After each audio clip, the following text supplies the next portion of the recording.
Bonjour à tous et bienvenue sur Makertronic. Je suis très content de vous retrouver aujourd'hui. Je me devais de vous faire une petite vidéo sur ce qui s'est passé hier. Il y a eu énormément de news, hein. Ça a été la journée du 20 Voilà, donc je vais vous récapituler un petit peu tout ça. Et puis je vais vous mettre tout ce que j'ai vu moi de mon côté. Et puis il y a aussi quelques sites que je voulais vous partager. Voilà, je ferai ça en fin de vidéo. Alors, hier, ça a été vraiment le bain de sang, hein, ça a été terrible avec les histoires de l'UST.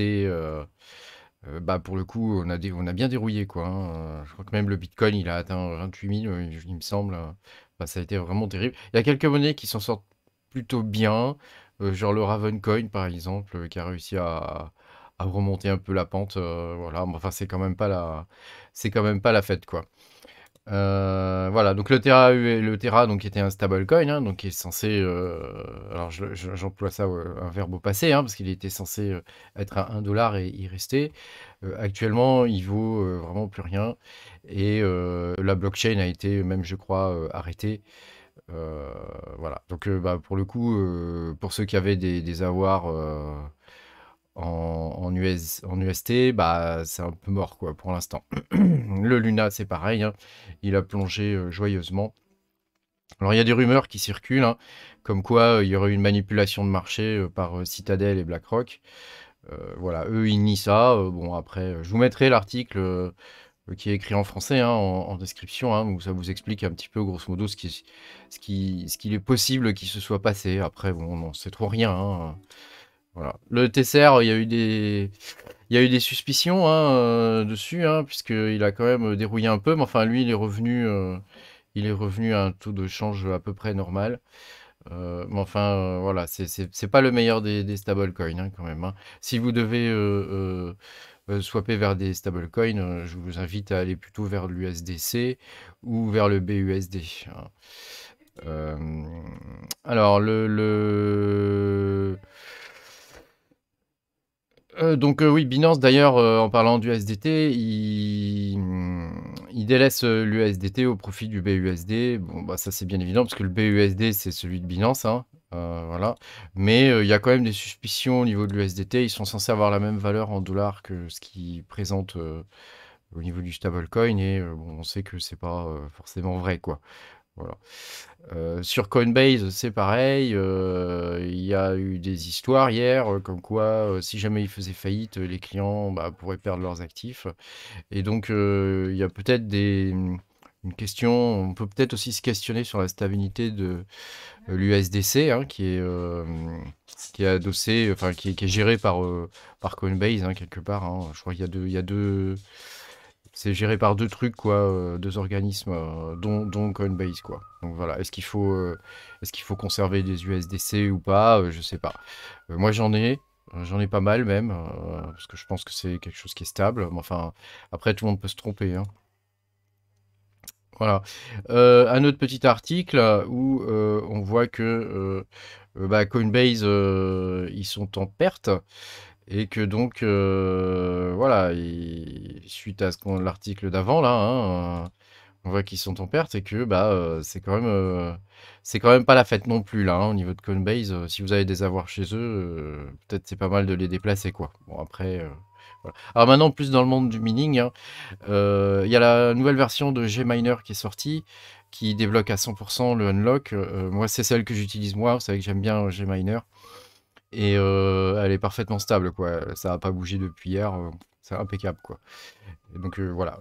Pour ceux qui aiment bien l'all-miner et qui font du dual mining, il y a une version bêta qui est sortie là, 1.50, hein, qui permet de faire le 100% LHR unlock.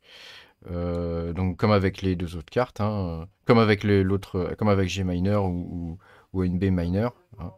Mais en plus, elle permet, de ce que j'ai compris, de faire le dual mining avec le thon. Donc ça peut être intéressant. Voilà. Et puis comme si ça suffisait pas, hier, on a eu droit aussi à la refonte de la page d'accueil, de login, pardon, de iOS, hein. Alors, est-ce que c'était le bienvenu, ce truc-là? Je sais pas. Ça a pas mal couillé au début, là, ça va un peu mieux, mais enfin, à chaque fois qu'on va aller dessus, il faut se reconnecter. Donc c'est un peu chiant leur truc. Mais enfin bon, a priori, tout ça pour faire joli, quoi. On s'en fiche un peu, quoi. Voilà, et puis toujours sur iOS, il y a pas mal de soucis au niveau des téléchargements, en particulier des mises à jour, hein. Donc, comme je vous ai montré tout à l'heure, par exemple, si vous voulez faire les mises à jour, de Gminer, armez-vous de patience, hein, parce que, ils ont bridé les lignes, en téléchargement et on est limité à 50K je crois, donc ce qui est franchement pourri et je crois pour télécharger 60 mégas, il faut 25 minutes quoi, 20-25 minutes quoi. Donc c'est quand même bien la merde au niveau de iOS, hein. Donc si je résume, c'est la merde au niveau des cryptos, c'est la merde au niveau des stablecoins, c'est la merde au niveau de iOS. Il y a quand même Gminer, ça c'est une bonne nouvelle. Et puis une autre bonne nouvelle, Nvidia, alors je pense que c'est suite au hack, hein, et au fait que les cartes maintenant sont débloquées à 100%, va fournir donc le driver pour le kernel Linux en mode open source. Voilà. Donc ils ont déjà commencé à publier certaines sources, hein, je crois c'est la partie CUDA qu'ils ont commencé à, à- à donner, hein, au monde open source. Donc ça peut être pas mal. Je vous mettrai l'article en description, ça c'est quand même une excellente nouvelle, puisqu'ils se refusaient de le faire avant. Voilà. Et puis, autre chose encore, vous savez qu'il y a les nouvelles cartes qui sont sorties chez AMD, les RX 6650 XT, 6750 XT. Voilà. Alors, je regardais sur hrate.ino, du coup, il a été mis à jour. Et elles sont franchement pas terribles en termes de mining, quoi. Elles ont pas l'air bien, quoi. Là, je regardais la 6750 XT, elle est moins bien que la 6700, quoi. Elle mine à 40 MHS alors que l'autre elle mine plutôt dans les 47 quoi. Donc bah, c'est quand même pas génial quoi. Voilà. Donc réfléchissez bien avant d'acheter ce type de carte quoi. Voilà, puis là je voulais vous partager quelques liens. Donc il y a ce site, c'est miningpoolprofit.com. Alors c'est un site qui est très intéressant puisqu'il permet de voir sur la durée quels sont les pools les plus profitables. Voilà. Et donc par exemple sur les 90 derniers jours, la pool la plus profitable c'est Mining Pool Hub. Ensuite, c'est Flexpool, donc c'est là où je suis. Et puis après, il y a Free F2 Pool, Ethermine, etc., etc. Et on voit que Aiveon, quand même, est relativement loin hein, maintenant. Alors, Aiveon, pour rappel, hein, il supporte maintenant le paiement Polygon, hein, ce qui vous permet d'avoir des paiements à moindre frais, hein, ce qui est quand même très intéressant. Moi, c'est entre autres pour ça que je suis sur Flexpool. Ethermine fait la même chose, hein, et donc ça permet via Layer 2 Polygon d'Ethereum, d'avoir le paiement en ETH et à des coûts très bas, de 1 à 2 centimes, peut-être des fois 3 centimes, allez, grand max, quoi.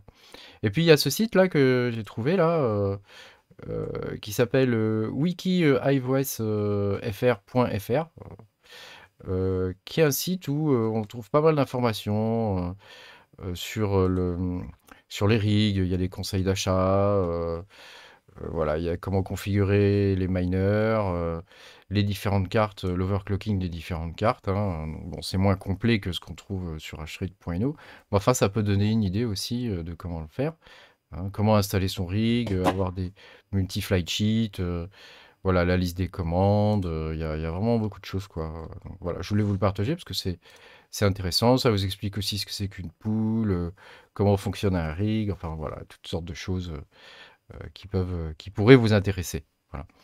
Et puis un dernier site que je voulais partager avec vous, c'est thermalpad.eu, où ils ont une base de données sur comment repad une carte. Donc il y a toutes sortes de cartes, hein. Par exemple, si je cherche la 3090 FE, par exemple, vous voyez, elle sort ici. Vous allez dessus et ils vont vous mettre au niveau détail déjà tout ce qu'il vous faut. Donc ça peut être pas mal pour acheter voilà, ce qui est nécessaire, hein. Et puis il y a une vidéo à chaque fois où on peut voir comment repad la carte, où ils expliquent tout le matériel qu'il faut, etc. Donc c'est pas mal pour vous guider dans le repad de certaines cartes. Moi j'ai une 3090 à repad, là elle thermothrottle depuis plusieurs semaines, là il va falloir que je le fasse quoi. Merci beaucoup d'avoir suivi cette vidéo, j'espère que vous aurez pu apprendre des choses. Et puis pensez à me mettre un petit pouce bleu parce que moi ça m'aide. Et abonnez-vous à la chaîne hein, si ce genre de sujet vous intéresse. Et puis à bientôt hein, pour de nouvelles aventures. Salut!